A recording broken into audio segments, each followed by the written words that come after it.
Let's talk about leadership in our journey to become great leaders.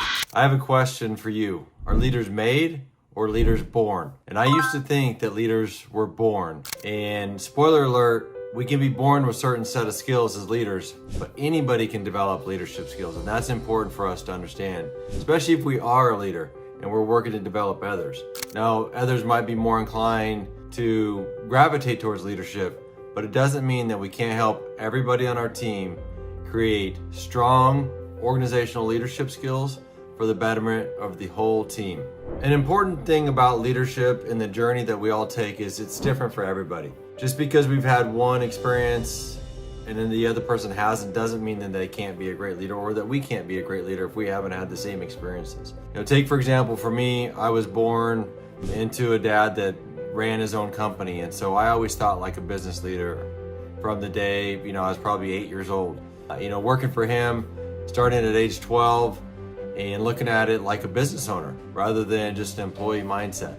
And I was lucky enough to be groomed from that young age, but many of us aren't. But that doesn't mean that we can't all be leaders. It doesn't matter if we start at age 8, 12, age 40, age 60. Some of the best success stories and best companies are from leaders that got their start at age 40 and above. I feel that if you are in a leadership position, it's your duty to build the rest of your team's leadership skills, because we need to find out how they operate without us. And if we're gone on vacation or on a business trip or out of the office, for other events, we need to make sure the business is taken care of. And that's a sign of a great leader, is that when we're gone, our team steps up, they're empowered, they're enabled, they look for the opportunity to really excel in that because you have them prepared. And so as a leader, ask yourself that question: is my team prepared? Should I be out of the office for a day, a week, a month, whatever it is? And if you're honest with yourself and the answer is no, what are you going to do about it? Because great leaders see a challenge and they prepare their team for it.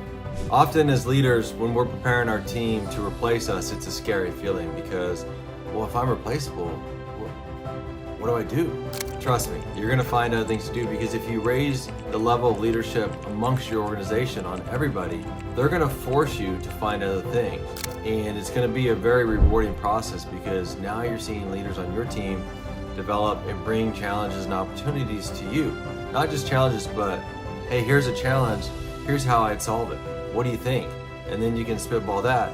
And if everybody within your four walls is trying to solve these big problems, that is success right there, because now you have leaders on your team really pushing the envelope forward and pushing you. And that's gonna force you to go find bigger and more exciting challenges and opportunities. If you're a leader and you're asking yourself, how do I even develop my team? The biggest question, like anything, is you just have to start. And if it doesn't work, as a leader, you make adjustments. And if that doesn't work, you make adjustments. But you work with your team to empower them and put them in a position, because people that are great, want to work hard, they want to be empowered.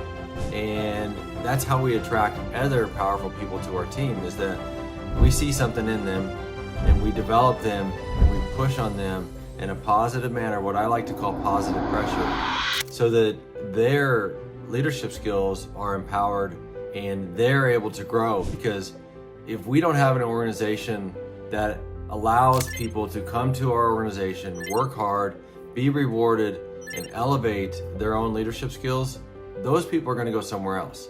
And that's a sign on us that we have failed as leaders. So make sure that you're diving in, you're investing in your team, and you're giving them the opportunities. One last thought on leadership.